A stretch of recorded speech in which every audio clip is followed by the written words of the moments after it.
નમસ્કાર મિત્રો, સ્વાગત છે તમારું આપણી આ યુટ્યુબ ચેનલમાં જેનું નામ છે ગુજરાતી જીકેની જમાવટ। આજના વિડીયોમાં આપણે વાત કરવા જઈ રહ્યા છીએ મિત્રો કેન્દ્ર સરકારના 1 કરોડ કરતાં વધારે પેન્શનર્સ અને કર્મચારીઓ સાથે જ મિત્રો વિવિધ રાજ્ય સરકારના કર્મચારીઓ કે જેઓનું સંખ્યાબળ કરોડોની સંખ્યામાં થાય છે તેવા કર્મચારીઓ 1 જુલાઈ 2024થી જે છે તે મોંઘવારી ભથ્થામાં જે છે તે વધારવાની રાહ જોઈને બેઠા છે। અને મિત્રો શ્રમ મંત્રાલય દ્વારા જે છે તે ઓલ ઇન્ડિયા કન્ઝ્યુમર પ્રાઇસ ઇન્ડેક્સના મે 2024 સુધીના આંકડાઓ બહાર પાડી દેવામાં આવે છે।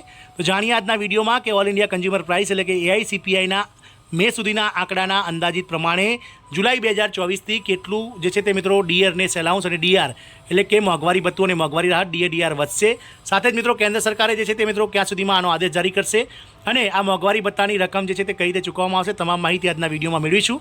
તો વિડીયોના અંત સુધી બન્યા રહેશો અને જો તમે ચેનલમાં નવા હોય તો અમારી ચેનલને તમે સબસ્ક્રાઇબ કરી લેજો, સાથે જ બાજુમાં રહેલું બેલ આઇકોન દબાવી ઓલ નોટિફિકેશન ઓન કરી લેજો, જેથી કરીને ચેનલ પર મૂકવામાં આવતા વિવિધ ભરતીઓના નોટિફિકેશન, વિવિધ ભરતીઓના પરિણામ, જીકેના વિડીયો અને સરકારી કર્મચારી પેન્શનર્સ યોજનાને લગતા પરિપત્રો તમને સરળતાથી ચેનલના માધ્યમથી ઉપલબ્ધ થઈ જાય। તો સારા સમાચાર છે, જુલાઈથી કેટલું ડીએ વધશે તેની પુષ્ટિ થઈ ગઈ છે। કેન્દ્ર સરકારે પણ આદેશ જારી કર્યો છે। મિત્રો કર્મચારીઓ અને પેન્શનરો મોંઘવારી ભથ્થામાં વધારાની આતુરતાથી રાહ જોઈ રહ્યા છે। તમારી જાણકારી માટે તમને જણાવી દઈએ કે મોંઘવારી ભથ્થું વર્ષમાં 2 વાર વધારવામાં આવે છે, એક વખત જાન્યુઆરી મહિનામાં અને બીજી વખત જુલાઈ મહિનામાં। જાન્યુઆરી 2024થી કુલ મોંઘવારી ભથ્થુમાં 4% વધારો કરી અને 50% કરી દેવામાં આવ્યું હતું, જે હવે કર્મચારી અને પેન્શનરોને ચૂકવવામાં આવી રહ્યું છે। હવે જુલાઈ 2024થી મોંઘવારી ભથ્થું શું છે તે જાણવા માટે તમામ કર્મચારી અને પેન્શનરો આતુરતાથી રાહ જોઈ રહ્યા છે।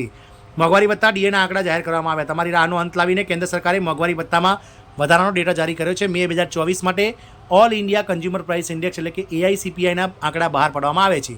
તમારી જાણકારી માટે તમને જણાવી દઈએ કે એઆઈસીપીઆઈ ડેટા અનુસાર મોંઘવારી ભથ્થું જે છે તે વધી રહ્યું છે। મોંઘવારી ભથ્થું જાન્યુઆરીથી જૂન સુધીના 6 મહિનામાં કુલ એઆઈસીપીઆઈના ડેટાને લઈને નક્કી કરવામાં આવે છે।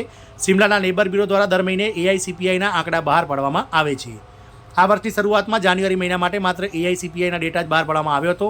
ત્યારબાદ ફેબ્રુઆરી, માર્ચ અને એપ્રિલ મહિનાનો ડેટા લોકસભાની ચૂંટણીની આદર્શ આચાર સંહિતાના કારણે બહાર પાડવામાં ન આવ્યો હતો।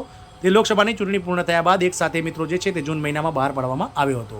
મે 2024નો ઇન્ડેક્સ બહાર પાડવામાં આવ્યો। સામાન્ય રીતે દર મહિનાનો ઇન્ડેક્સ મહિનાના અંતિમ દિવસે બહાર પાડવામાં આવે છે, પરંતુ છેલ્લા કેટલાક મહિનાઓથી તે સમયસર બહાર પાડવામાં આવતો નથી। આમાં વિલંબ થઈ રહ્યો છે। હાલમાં ઘણા વિલંબ પછી હવે મે 2024નો ઇન્ડેક્સ ડેટા બહાર પાડવામાં આવ્યો છે। જો આ ડેટા જોઈએ તો એઆઈસીપીઆઈના આંકડાઓમાં 0.5 એટલે કે 0.5 પોઈન્ટનો ઉછાળો આવ્યો છે અને હવે કુલ એઆઈસીપીઆઈનો આંકડો 139.9 છે।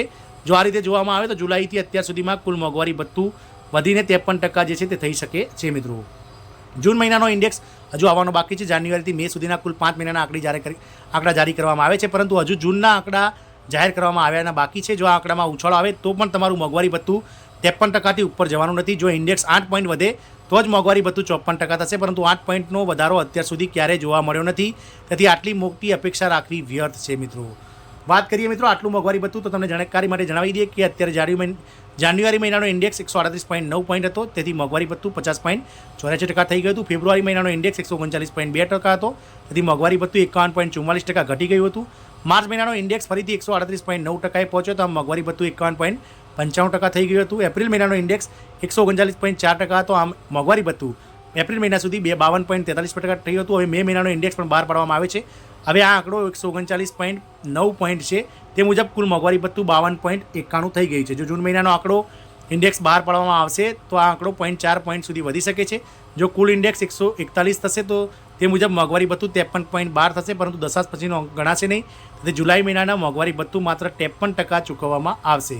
પગાર અને પેન્શન નિર્ધારણના નિષ્ણાત એજી બ્રધરહુડના ભૂતપૂર્વ પ્રમુખ હરિશંકર તિવારીના જણાવ્યા અનુસાર જુલાઈ 2023માં ઔદ્યોગિક કામદારો માટે ગ્રાહક સૂચકાંક 402.336 જુલાઈ પોઈન્ટ હતો। ઓગસ્ટ 2024માં ઇન્ડેક્સ 400 પોઈન્ટ, સપ્ટેમ્બરમાં 396, ઓક્ટોબરમાં 398, નવેમ્બરમાં 400, ડિસેમ્બરમાં 399, જાન્યુઆરી 2024માં 400, ફેબ્રુઆરીમાં 400, માર્ચ 2024માં 400, એપ્રિલમાં 400, એપ્રિલમાં 402। જો જૂનમાં ઇન્ડેક્સ 4.2.912 પોઈન્ટ પર રહે તો આ 12 મહિનાના ઇન્ડેક્સના આધારે સરેરાશ 400.536 પોઈન્ટ હશે। આમ મિત્રો જુલાઈ મહિનામાં જે છે તે 3%નો વધારો કેન્દ્રીય કર્મચારી અને પેન્શનર્સોના ડીઆરમાં થઈ જશે, તેઓ ઓલ ઇન્ડિયા કન્ઝ્યુમર પ્રાઇસના ઇન્ડેક્સના આંકડા પરથી જાહેર થઈ ગયું છે। એટલે કે કેન્દ્રીય કર્મચારી અને પેન્શનર્સ સાથે વિવિધ રાજ્ય સરકારના કર્મચારીઓ અને પેન્શનર્સો કે 7મા પગાર પંચ અંતર્ગત જેઓ પેન્શન અને પગાર મેળવે છે તેમને તમામને 3%નો મોંઘવારી ભથ્થો જુલાઈ મહિનાથી જે છે તે ચૂકવવામાં આવશે। આગામી બજેટ જે છે તે મિત્રો 23 જુલાઈના રોજ નિર્મલા સીતારામન દ્વારા રજૂ કરવામાં આવે છે।